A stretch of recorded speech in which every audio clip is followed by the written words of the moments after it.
Telemachus and his mother meet. Ulysses and Eumaeus come down to the town, and Ulysses is insulted by Melanthius. He is recognized by the dog Argos. He is insulted and presently struck by Antinous with a stool. Penelope desires that he shall be sent to her. When the child of morning, rosy-fingered Dawn, appeared, Telemachus bound on his sandals and took a strong spear that suited his hands, for he wanted to go into the city. "Old friend," said he to the swineherd, "I will now go to the town and show myself to my mother, for she will never leave off grieving till she has seen me. As for this unfortunate stranger, take him to the town and let him beg there of anyone who will give him a drink and a piece of bread. I have trouble enough of my own, and cannot be burdened with other people. If this makes him angry, so much the worse for him, but I like to say what I mean." Then Ulysses said, "Sir, I do not want to stay here. A beggar can always do better in town than country, for anyone who likes can give him something. I am too old to care about remaining here at the beck and call of a master. Therefore let this man do as you have just told him, and take me to the town as soon as I have had a warm by the fire, and the day has got a little heat in it. My clothes are wretchedly thin, and this frosty morning I shall be perished with cold, for you say the city is some way off."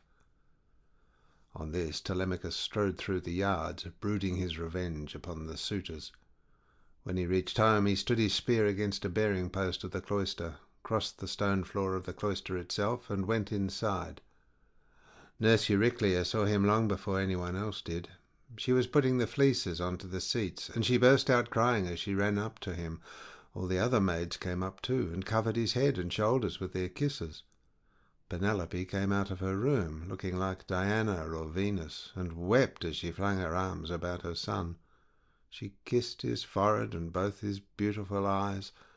"Light of my eyes," she cried as she spoke fondly to him, "so you are come home again. I made sure I was never going to see you any more. To think of your having gone off to Pylus without saying anything about it or obtaining my consent. But come, tell me what you saw." "Do not scold me, mother," answered Telemachus, "nor vex me, seeing what a narrow escape I have had, but wash your face, change your dress, go upstairs with your maids, and promise full and sufficient hecatombs to all the gods if Jove will only grant us our revenge upon the suitors. I must now go to the place of assembly to invite a stranger who has come back with me from Pylos.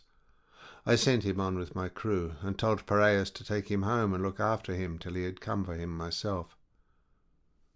She heeded her son's words, washed her face, changed her dress, and vowed full and sufficient hecatombs to all the gods if they would only vouchsafe her revenge upon the suitors. Telemachus went through and out of the cloisters, spear in hand, not alone, for his 2 fleet dogs went with him. Minerva endowed him with a great presence of such divine comeliness that all marvelled at him as he went by, and the suitors gathered round him with fair words in their mouths and malice in their hearts. But he avoided them, and went to sit with Mentor, Antiphus, and Halitherses, old friends of his father's house, and they made him tell him all that had happened to him.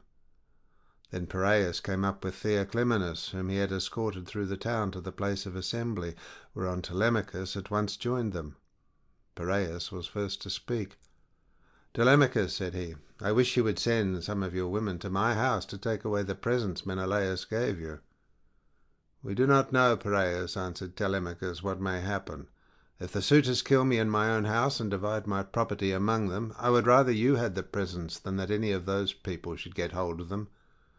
If, on the other hand, I manage to kill them, I shall be much obliged if you will kindly bring me my presents."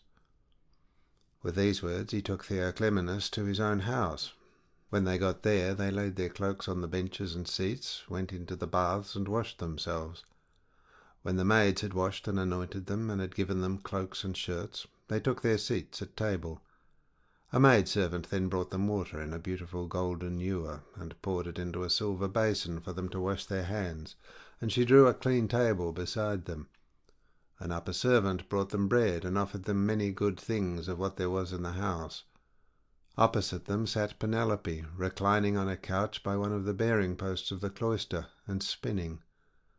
Then they laid their hands on the good things that were before them, and as soon as they had had enough to eat and drink, Penelope said, Telemachus, I shall go upstairs and lie down on that sad couch which I have not ceased to water with my tears from the day Ulysses set out for Troy with the sons of Atreus. You failed, however, to make it clear to me, before the suitors came back to the house, whether or no you had been able to hear anything about the return of your father. I will tell you then truth, replied her son. We went to Pylos and saw Nestor, who took me to his house and treated me as hospitably as though I were a son of his own who had just returned after a long absence. So also did his sons, but he said he had not heard a word from any human being about Ulysses, whether he was alive or dead. He sent me, therefore, with a chariot and horses to Menelaus.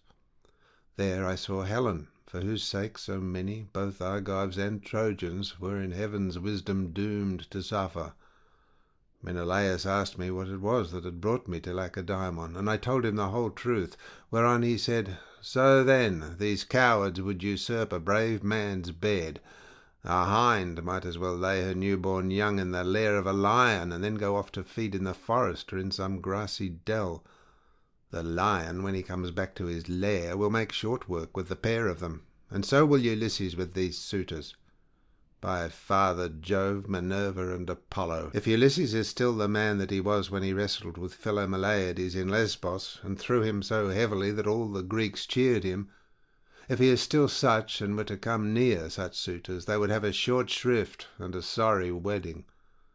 As regards your question, however, I will not prevaricate nor deceive you, but what the old man of the sea told me, so much will I tell you in full. He said he could see Ulysses on an island, sorrowing bitterly in the house of the nymph Calypso, who was keeping him prisoner, and he could not reach his home, for he had no ships nor sailors to take him over the sea. This was what Menelaus told me, and when I had heard his story I came away. The gods then gave me a fair wind, and soon brought me safe home again. With these words he moved the heart of Penelope. Then Theoclymenus said to her, Madam, wife of Ulysses, Telemachus does not understand these things. Listen therefore to me, for I can divine them surely, and will hide nothing from you. May Jove the King of Heaven be my witness, and the rites of hospitalities, with that hearth of Ulysses to which I now come, that Ulysses himself is even now in Ithaca, and either going about the country, or staying in one place, is inquiring into all these evil deeds, and preparing a day of reckoning for the suitors. I saw an omen when I was on the ship which meant this, and I told Telemachus about it. May it be even so, answered Penelope. If your words come true, you shall have such gifts and such good will from me that all who see you shall congratulate you. Thus did they converse. Meanwhile the suitors were throwing discs or aiming with spears at a mark on the levelled ground in front of the house, and behaving with all their old insolence. But when it was now time for dinner, and the flock of sheep and goats had come into the town from all the country round with their shepherds as usual, then Medon, who was their favourite servant, and who waited upon them at table, said, Now then, my young masters, you have had enough sport, so come inside that we may get dinner ready. Dinner is not a bad thing at dinner time.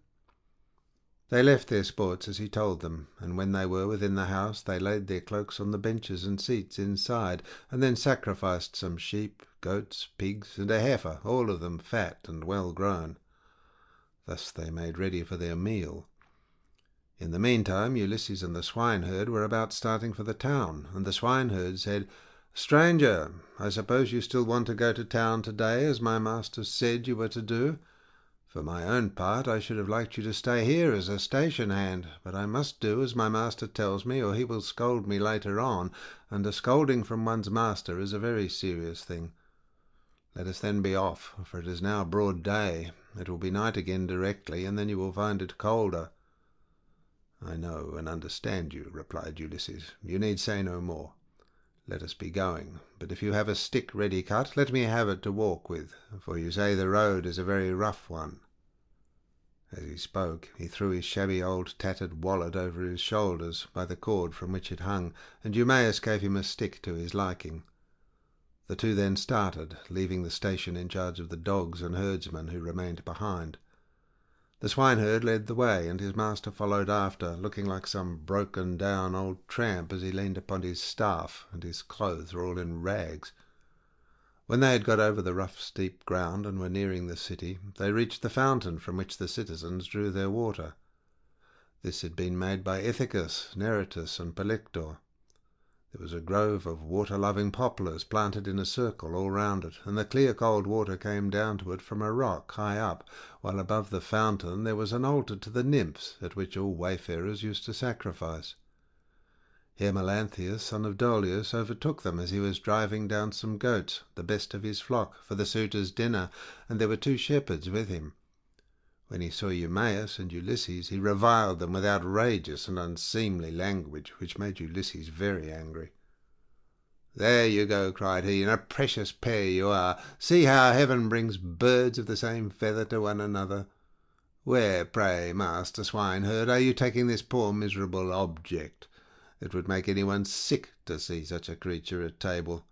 A fellow like this never won a prize for anything in his life, but will go about rubbing his shoulders against every man's doorpost and begging, not for swords and cauldrons like a man, but only for a few scraps not worth begging for. If you would give him to me for a hand on my station, he might do to clean out the folds, or bring a bit of sweet feed to the kids, and he could fatten his thighs as much as he pleased on whey. But he has taken to bad ways, and will not go about any kind of work. He will do nothing but beg victuals all the town over, to feed his insatiable belly. I say, therefore, and it shall surely be, if he goes near Ulysses' house, he will get his head broken by the stools they will fling at him, till they turn him out." On this, as he passed, he gave Ulysses a kick on the hip out of pure wantonness, but Ulysses stood firm, and did not budge from the path. For a moment he doubted whether or not to fly at Melanthius and kill him with his staff, or fling him to the ground and beat his brains out. He resolved, however, to endure it and keep himself in check. But the swineherd looked straight at Melanthius and rebuked him, lifting up his hands and praying to heaven as he did so. "Fountain nymphs," he cried, "children of Jove, if ever Ulysses burned you thigh bones covered with fat, whether of lambs or kids, grant my prayer that heaven may send him home. He would soon put an end to the swaggering threats with which such men as you go about insulting people, gadding all over the town while your flocks are going to ruin through bad shepherding." Then Melanthius the goatherd answered, "You ill-conditioned cur, what are you talking about? Some day or other I will put you on board ship and take you to a foreign country, where I can sell you and pocket the money you will fetch. I wish I were as sure that Apollo would strike Telemachus dead this very day, or that the suitors would kill him, as I am that Ulysses will never come home again." With this he left them to come on at their leisure, while he went quickly forward and soon reached the house of his master. When he got there, he went in and took his seat among the suitors opposite Eurymachus, who liked him better than any of the others. The servants brought him a portion of meat, and an upper woman servant set bread before him that he might eat. Presently Ulysses and the swineherd came up to the house and stood by it amid a sound of music, for Phemius was just beginning to sing to the suitors. Then Ulysses took hold of the swineherd's hand and said, "Eumaeus, this house of Ulysses is a very fine place. No matter how far you go, you will find few like it. One building keeps following on another. The outer court has a wall with battlements all round it. The doors are double folding and of good workmanship. It would be a hard matter to take it by force of arms. I perceive, too, that there are many people banqueting within it, for there is a smell of roast meat, and I hear a sound of music, which the gods have made to go along with feasting." Then Eumaeus said, "You have perceived aright, as indeed you generally do, but let us think what will be our best course. Will you go inside first and join the suitors, leaving me here behind you, or will you wait here and let me go in first? But do not wait long, or someone may see you loitering about outside and throw something at you. Consider this matter, I pray you." And Ulysses answered, "I understand and heed. Go in first and leave me here where I am. I am quite used to being beaten and having things thrown at me. I have been so much buffeted about in war and by sea that I am case-hardened, and this too may go with the rest. But a man cannot hide away the cravings of a hungry belly. This is an enemy which gives much trouble to all men. It is because of this that ships are fitted out to sail the seas and to make war upon other people." As they were thus talking, a dog that had been lying asleep raised his head and pricked up his ears. This was Argos, whom Ulysses had bred before setting out for Troy, but he had never had any work out of him. In the old days he used to be taken out by the young men when they went hunting wild goats or deer or hares, but now that his master was gone, he was lying neglected on the heap of mule and cow dung that lay in front of the stable door, till the men should come and draw it away to manure the great close, and he was full of fleas. As soon as he saw Ulysses standing there, he dropped his ears and wagged his tail, but he could not get close up to his master. When Ulysses saw the dog on the other side of the yard, he dashed a tear from his eyes without Eumaeus seeing it, and said, "Eumaeus, what a noble hound that is over yonder on the manure heap! His build is splendid. Is he as fine a fellow as he looks, or is he only one of those dogs that come begging about a table and are kept merely for show?" "This hound," answered Eumaeus, "belonged to him who has died in a far country. If he were what he was when Ulysses left for Troy, he would soon show you what he could do. There was not a wild beast in the forest that could get away from him when he was once on its tracks. But now he has fallen on evil times, for his master is dead and gone, and the women take no care of him. Servants never do their work when their master's hand is no longer over them, for Jove takes half the goodness out of a man when he makes a slave of him." As he spoke, he went inside the building to the cloister where the suitors were, but Argos died as soon as he had recognized his master. Telemachus saw Eumaeus long before anyone else did, and beckoned him to come and sit beside him. So he looked about and saw a seat lying near where the carver sat serving out their portions to the suitors. He picked it up, brought it to Telemachus's table, and sat down opposite him. Then the servant brought him his portion and gave him bread from the bread basket. Immediately afterwards Ulysses came inside, looking like a poor miserable old beggar, leaning on his staff and with his clothes all in rags.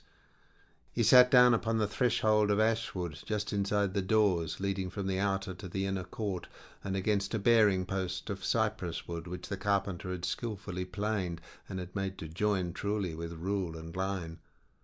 Telemachus took a whole loaf from the bread basket with as much meat as he could hold in his 2 hands, and said to Eumaeus, "Take this to the stranger, and tell him to go the round of the suitors, and beg from them. A beggar must not be shamefaced." So Eumaeus went up to him and said, "Stranger, Telemachus sends you this, and says you are to go the rounds of the suitors, begging, for beggars must not be shamefaced." Ulysses answered, "May King Jove grant all happiness to Telemachus, and fulfil the desire of his heart." Then with both hands he took what Telemachus had sent him, and laid it on the dirty old wallet at his feet. He went on eating it while the bard was singing, and had just finished his dinner as he left off.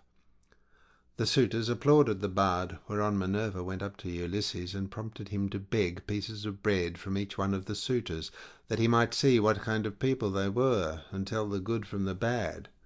But come what might, she was not going to save a single one of them. Ulysses, therefore, went on his round, going from left to right, and stretched out his hands to beg as though he were a real beggar. Some of them pitied him, and were curious about him, asking one another who he was and where he came from, whereon the goatherd Melanthius said, "Suitors of my noble mistress, I can tell you something about him, for I have seen him before. The swineherd brought him here, but I know nothing about the man himself, nor where he comes from." On this Antinous began to abuse the swineherd. "You precious idiot," he cried, "what have you brought this man to town for? Have we not tramps and beggars enough already to pester us as we sit at meat? Do you think it a small thing that such people gather here to waste your master's property, and must you needs bring this man as well?" And Eumaeus answered, "Antinous, your birth is good, but your words evil. It was no doing of mine that he came here. Who is likely to invite a stranger from a foreign country, unless it be one of those who can do public service as a seer, a healer of hurts, a carpenter, or a bard who can charm us with his singing?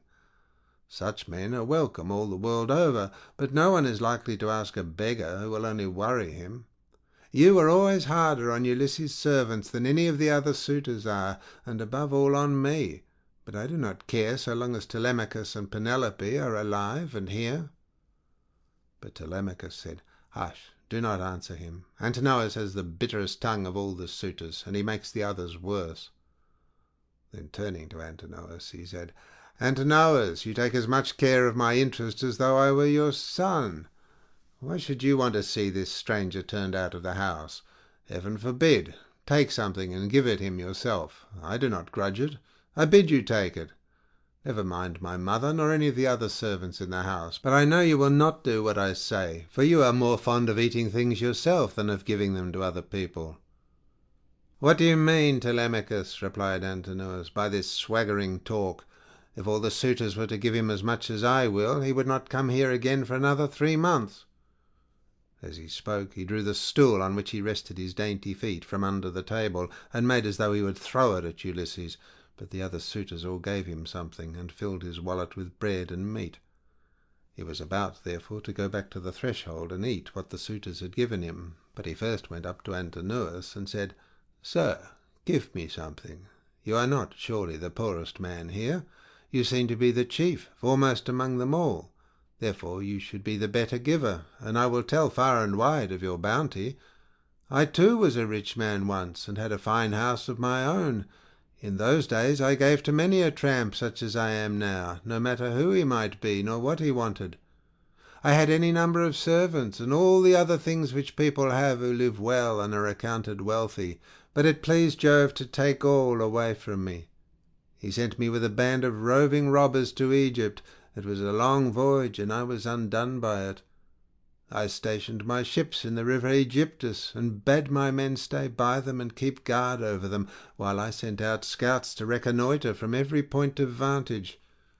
But the men disobeyed my orders, took to their own devices, and ravaged the land of the Egyptians, killing the men and taking their wives and children captives. The alarm was soon carried to the city, and when they heard the war cry, the people came out at daybreak till the plain was filled with soldiers, horse and foot, and with the gleam of armour. Then Jove spread panic among my men, and they would no longer face the enemy, for they found themselves surrounded. The Egyptians killed many of us, and took the rest alive to do forced labour for them. As for myself, they gave me to a friend who met them, to take to Cyprus, Demeter by name, son of Iasus, who was a great man in Cyprus. Thence I am come hither in a state of great misery." Then Antinous said, "What god can have sent such a pestilence to plague us during our dinner? Get out into the open part of the court, or I will give you Egypt and Cyprus over again for your insolence and importunity. You have begged of all the others, and they have given you lavishly, for they have abundance around them, and it is easy to be free with other people's property when there is plenty of it." On this Ulysses began to move off, and said, "Your looks, my fine sir, are better than your breeding. If you were in your own house, you would not spare a poor man so much as a pinch of salt, for though you are in another man's, and surrounded with abundance, you cannot find it in you to give him even a piece of bread." This made Antinous very angry, and he scowled at him, saying, "You shall pay the price of this before you get clear of the court." With these words he threw a footstool at him, and hit him on the right shoulder blade near the top of his back. Ulysses stood firm as a rock, and the blow did not even stagger him, but he shook his head in silence as he brooded on his revenge. Then he went back to the threshold and sat down there, laying his well-filled wallet at his feet. "Listen to me," he cried, "you suitors of Queen Penelope, that I may speak even as I am minded. A man knows neither ache nor pains if he gets hit while fighting for his money, or for his sheep or his cattle, and even so Antinous has hit me while in the service of my miserable belly, which is always getting people into trouble. Still, if the poor have gods and avenging deities at all, I pray them that Antinous may come to a bad end before his marriage." "Sit where you are and eat your victuals in silence, or be off elsewhere," shouted Antinous. "If you say any more, I will have you dragged hand and foot through the courts, and the servants shall flay you alive." The other suitors were much displeased at this, and one of the young men said, "Antinous, you did ill in striking that poor wretch of a tramp. It will be worse for you if he should turn out to be some god, and we know the gods go about disguised in all sorts of ways as people from foreign countries, and travel about the world to see who do amiss and who do righteously." Thus said the suitors, but Antinous paid them no heed. Meanwhile Telemachus was furious about the blow that had been given to his father, and though no tear fell from him, he shook his head in silence and brooded on his revenge. Now when Penelope heard that the beggar had been struck in the banqueting cloister, she said before her maids, "Would that Apollo would so strike you, Antinous!" And her waiting woman Eurynome answered, "If our prayers were answered, not one of the suitors would ever again see the sun rise." Then Penelope said, "Nurse, I hate every single one of them, for they mean nothing but mischief, but I hate Antinous like the darkness of death itself. A poor unfortunate tramp has come begging about the house for sheer want. Everyone else has given him something to put in his wallet, but Antinous has hit him on the right shoulder blade with a footstool." Thus did she talk with her maids as she sat in her own room, and in the meantime Ulysses was getting his dinner. Then she called for the swineherd and said, "Eumaeus, go and tell the stranger to come here. I want to see him and ask him some questions. He seems to have travelled much, and he may have seen or heard something of my unhappy husband." To this you answered, O swineherd Eumaeus, "If these Achaeans, madam, would only keep quiet, you would be charmed with the history of his adventures. I had him 3 days and 3 nights with me in my hut, which was the first place he reached after running away from his ship, and he has not yet completed the story of his misfortunes. If he had been the most heaven-taught minstrel in the whole world, on whose lips all hearers hang entranced, I could not have been more charmed as I sat in my hut and listened to him. He says there is an old friendship between his house and that of Ulysses, and that he comes from Crete, where the descendants of Minos live, after having been driven hither and thither by every kind of misfortune. He also declares that he has heard of Ulysses as being alive and near at hand among the Thesprotians, and that he is bringing great wealth home with him." "Call him here then," said Penelope, "that I too may hear his story. As for the suitors, let them take their pleasure indoors or out as they will, for they have nothing to fret about. Their corn and wine remain unwasted in their houses, with none but servants to consume them, while they keep hanging about our house day after day, sacrificing our oxen, sheep, and fat goats for their banquets, and never giving so much as a thought to the quantity of wine they drink. No estate can stand such recklessness, for we have now no Ulysses to protect us. If he were to come again, he and his son would soon have their revenge." As she spoke, Telemachus sneezed so loudly that the whole house resounded with it. Penelope laughed when she heard this, and said to Eumaeus, "Go and call the stranger. Did you not hear how my son sneezed just as I was speaking? This can only mean that all the suitors are going to be killed, and that not one of them shall escape. Furthermore, I say, and lay my saying to your heart, if I am satisfied that the stranger is speaking the truth, I shall give him a shirt and cloak of good wear." When Eumaeus heard this, he went straight to Ulysses and said, "Father stranger, my mistress Penelope, mother of Telemachus, has sent for you. She is in great grief, but she wishes to hear anything you can tell her about her husband, and if she is satisfied that you are speaking the truth, she will give you a shirt and cloak, which are the very things that you are most in want of. As for bread, you can get enough of that to fill your belly by begging about the town and letting those give that will." "I will tell Penelope," answered Ulysses, "nothing but what is strictly true. I know all about her husband, and have been partner with him in affliction, but I am afraid of passing through this crowd of cruel suitors, for their pride and insolence reach heaven. Just now, moreover, as I was going about the house without doing any harm, a man gave me a blow that hurt me very much, but neither Telemachus nor anyone else defended me. Tell Penelope, therefore, to be patient and wait till sundown. Let her give me a seat close up to the fire, for my clothes are worn very thin. You know they are, for you have seen them ever since I first asked you to help me. She can then ask me about the return of her husband." The swineherd went back when he heard this, and Penelope said, as she saw him cross the threshold, "Why do you not bring him here, Eumaeus? Is he afraid that someone will ill-treat him, or is he shy of coming inside the house at all? Beggars should not be shamefaced." To this you answered, O swineherd Eumaeus, "The stranger is quite reasonable. He is avoiding the suitors, and is only doing what anyone else would do. He asks you to wait till sundown, and it will be much better, madam, that you should have him all to yourself, when you can hear him and talk to him as you will." "The man is no fool," answered Penelope. It would very likely be as he says, for there are no such abominable people in the whole world as these men are." When she had done speaking, Eumaeus went back to the suitors, for he had explained everything. Then he went up to Telemachus and said in his ear, so that none could overhear him, "My dear sir, I will now go back to the pigs to see after your property and my own business. You will look to what is going on here, but above all be careful to keep out of danger, for there are many who will bear you ill will. May Jove bring them to a bad end before they do us a mischief." "Very well," replied Telemachus. "Go home when you have had your dinner, and in the morning come here with the victims we are to sacrifice for the day. Leave the rest to heaven and me." On this Eumaeus took his seat again, and when he had finished his dinner he left the courts and the cloister with the men at table, and went back to his pigs. As for the suitors, they presently began to amuse themselves with singing and dancing, for it was now getting on towards evening. The fight with Eros. Ulysses warns Amphinomus. Penelope gets presents from the suitors. The braziers.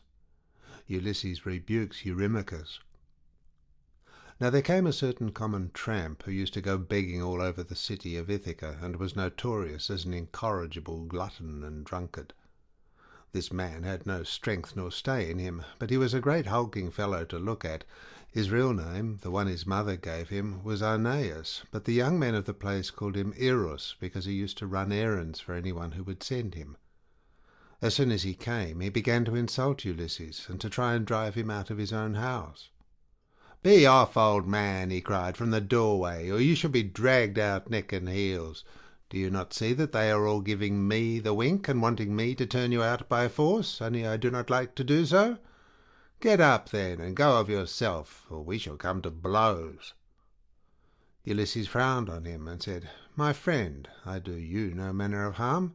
People give you a great deal, but I am not jealous. There is room enough in this doorway for the pair of us, and you need not grudge me things that are not yours to give. You seem to be just such another tramp as myself, but perhaps the gods will give us better luck by and by. Do not, however, talk too much about fighting, or you will incense me, and old though I am, I shall cover your mouth and chest with blood. I shall have more peace tomorrow if I do, for you will not come to the house of Ulysses any more." Eros was very angry, and answered, "You filthy glutton, you run on trippingly like an old fish-fag. I have a good mind to lay both hands about you and knock your teeth out of your head like so many boars' tusks. Get ready, therefore, and let these people here stand by and look on. You will never be able to fight one who is so much younger than yourself." Thus roundly did they rate one another on the smooth pavement in front of the doorway, and when Antinous saw what was going on, he laughed heartily, and said to the others, "This is the finest sport that you ever saw. Heaven never yet sent anything like it into this house. The stranger and Eros have quarrelled and are going to fight. Let us set them on to do so at once." The suitors all came up laughing, and gathered round the two ragged tramps.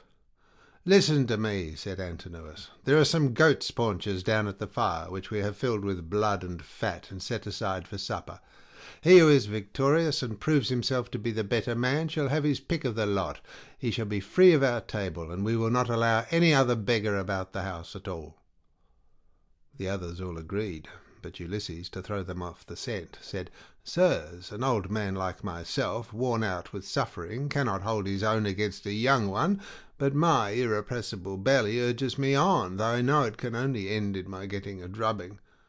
You must swear, however, that none of you will give me a foul blow to favour Eros and secure him the victory." They swore as he had told them, and when they had completed their oath, Telemachus put in a word, and said, "Stranger, if you have a mind to settle with this fellow, you need not be afraid of anyone here. Whoever strikes you will have to fight more than one. I am host, and the other chiefs, Antinous and Eurymachus, both of them men of understanding, are of the same mind as I am." Everyone assented, and Ulysses girded his old rags about his loins, thus baring his stalwart thighs, his broad chest and shoulders, and his mighty arms. But Minerva came up to him, and made his limbs even stronger still. The suitors were beyond measure astonished, and one would turn towards his neighbour, saying, "The stranger has brought such a thigh out of his old rags that there will soon be nothing left of Eros." Eros began to be very uneasy as he heard them, but the servants girded him by force and brought him into the open part of the court in such a fright that his limbs were all of a tremble. Antinous scolded him and said, "You swaggering bully, you ought never to have been born at all if you are afraid of such an old broken-down creature as this tramp is. I say, therefore, and it shall surely be, if he beats you and proves himself the better man, I shall pack you off on board ship to the mainland, and send you to King Odysseus, who kills every one that comes near him. He will cut off your nose and ears, and draw out your entrails for the dogs to eat." This frightened Eros still more, but they brought him into the middle of the court, and the two men raised their hands to fight. Then Ulysses considered whether he should let drive so hard at him as to make an end of him then and there, or whether he should give him a lighter blow that should only knock him down. In the end he deemed it best to give the lighter blow, for fear the Achaeans should begin to suspect who he was. Then they began to fight, and Eros hit Ulysses on the right shoulder, but Ulysses gave Eros a blow on the neck under the ear that broke in the bones of his skull, and the blood came gushing out of his mouth. He fell groaning in the dust, gnashing his teeth and kicking on the ground. But the suitors threw up their hands and nearly died of laughter as Ulysses caught hold of him by the foot and dragged him into the outer court as far as the gatehouse. There he propped him against the wall and put his staff in his hands. "Sit there," said he, "and keep the dogs and pigs off. You are a pitiful creature, and if you try to make yourself king of the beggars any more, you shall fare still worse." Then he threw his dirty old wallet, all tattered and torn, over his shoulder with the cord by which it hung, and went back to sit down upon the threshold. But the suitors went within the cloisters, laughing and saluting him. "May Jove and all the other gods," they said, "grant you whatever you want for having put an end to the importunity of this insatiable tramp. We will take him over to the mainland presently, to King Odysseus, who kills every one that comes near him." Ulysses hailed this as of good omen, and Antinous set a great goat's paunch before him, filled with blood and fat. Amphinomus took 2 loaves out of the bread basket and brought them to him, pledging him as he did so in a golden goblet of wine. "Good luck to you," he said, "father stranger. You are very badly off at present, but I hope you will have better times by and by." To this Ulysses answered, "Amphinomus, you seem to be a man of good understanding, as indeed you may well be, seeing whose son you are. I have heard your father well spoken of. He is Nisus of Dulichium, a man both brave and wealthy. They tell me you are his son, and you appear to be a considerable person. Listen, therefore, and take heed of what I am saying. Man is the vainest of all creatures that have their being upon earth. As long as heaven vouchsafes him health and strength, he thinks that he shall come to no harm hereafter, and even when the blessed gods bring sorrow upon him, he bears it as he needs must, and makes the best of it, for God Almighty gives men their daily minds day by day. I know all about it, for I was a rich man once, and did much wrong in the stubbornness of my pride, and in the confidence that my father and my brothers would support me. Therefore let a man fear God in all things always, and take the good that heaven may see fit to send him without vain glory. Consider the infamy of what these suitors are doing. See how they are wasting the estate, and doing dishonour to the wife of one who is certain to return some day, and that too not long hence. Nay, he will be here soon. May heaven send you home quietly first, that you may not meet with him in the day of his coming, for once he is here, the suitors and he will not part bloodlessly." With these words he made a drink offering, and when he had drunk he put the gold cup again into the hands of Amphinomus, who walked away serious and bowing his head, for he foreboded evil. But even so he did not escape destruction, for Minerva had doomed him to fall by the hand of Telemachus.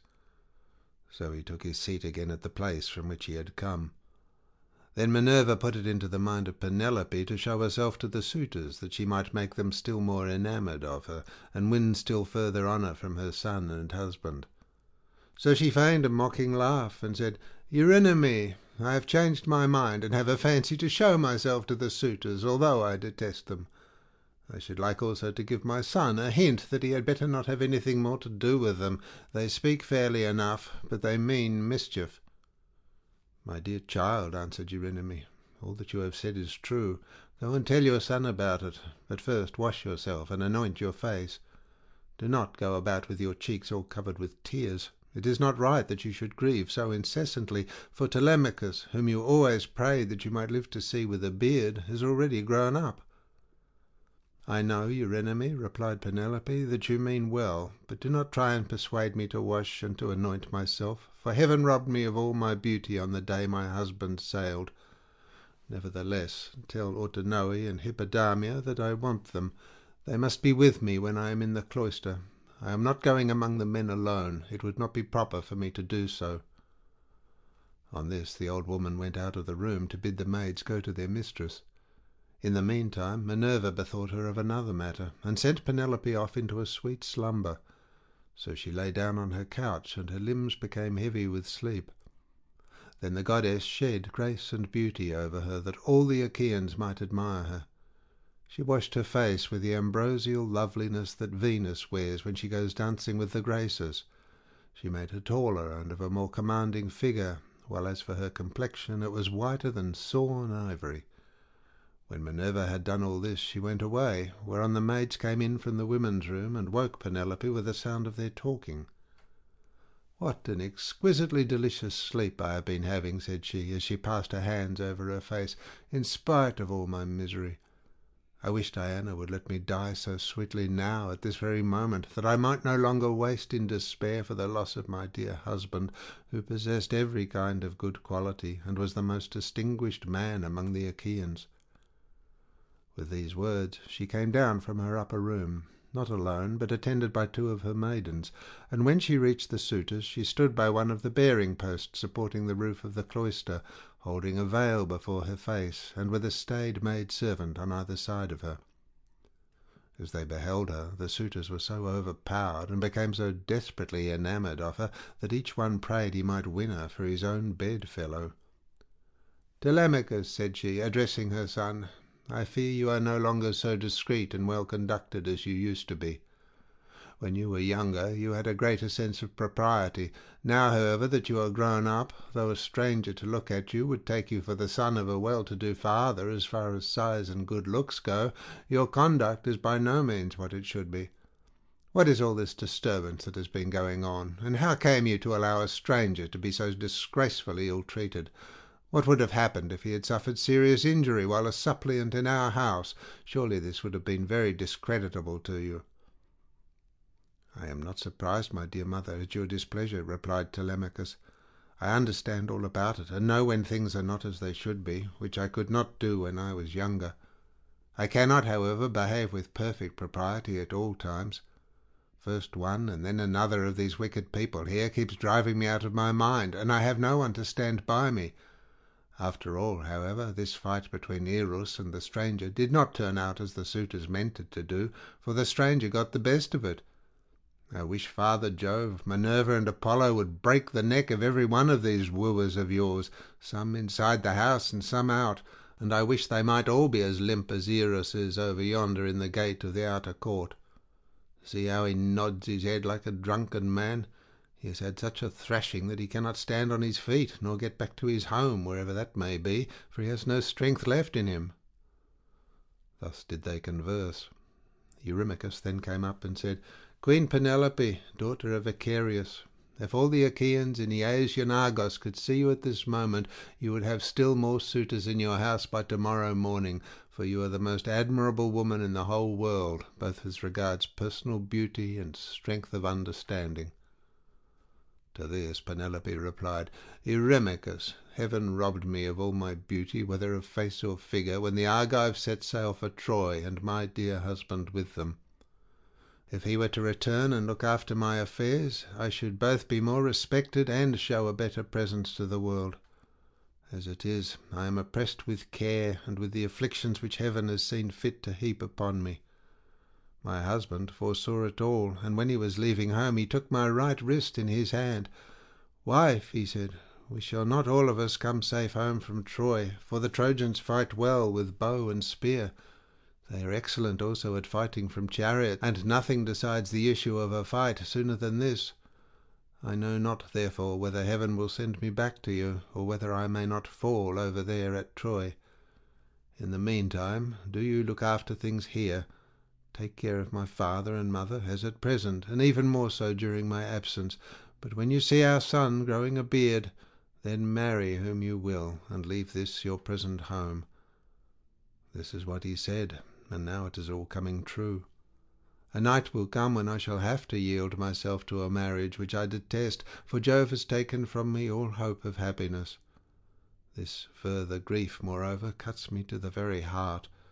You suitors are not wooing me after the custom of my country, when men are courting a woman who they think will be a good wife to them, and who is of noble birth, and when they are each trying to win her for himself, they usually bring oxen and sheep to feast the friends of the lady, and they make her magnificent presents, instead of eating up other people's property without paying for it."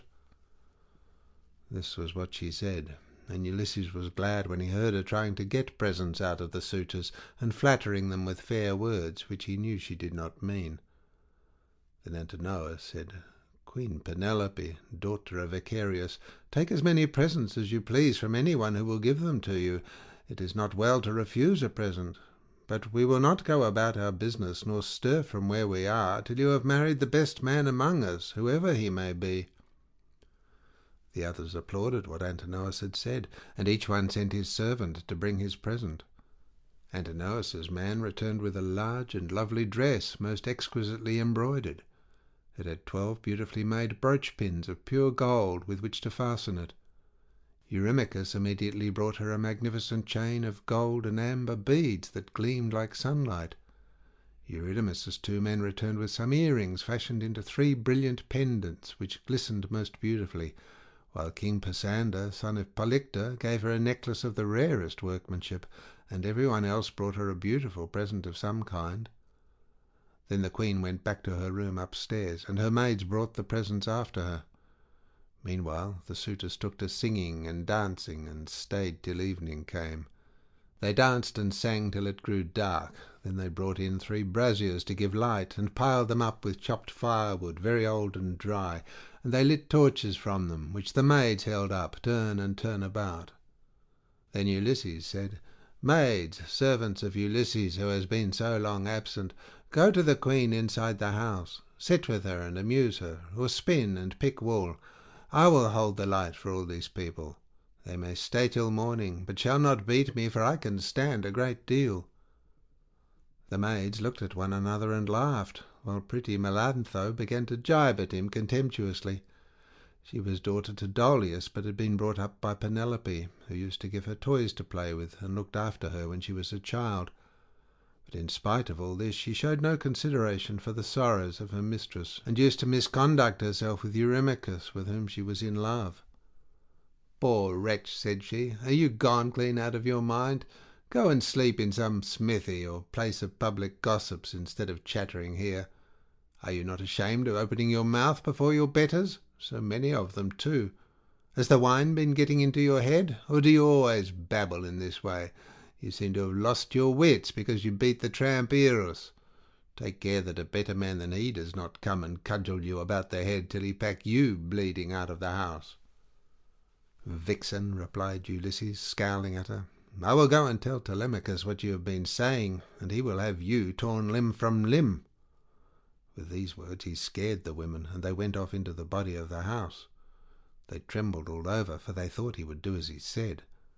But Ulysses took his stand near the burning braziers, holding up torches and looking at the people, brooding the while on things that should surely come to pass. But Minerva would not let the suitors for one moment cease their insolence, for she wanted Ulysses to become even more bitter against them. She therefore set Eurymachus, son of Polybus, on to gibe at him, which made the others laugh. "Listen to me," said he, "you suitors of Queen Penelope, that I may speak even as I am minded. It is not for nothing that this man has come to the house of Ulysses. I believe the light has not been coming from the torches, but from his own head, for his hair is all gone, every bit of it." Then, turning to Ulysses, he said, "Stranger, will you work as a servant if I send you to the wolds and see that you are well paid? Can you build a stone fence or plant trees? I will have you fed all the year round, and will find you in shoes and clothing. Will you go then? Not you, for you have got into bad ways and do not want to work. You'd rather fill your belly by going round the country begging."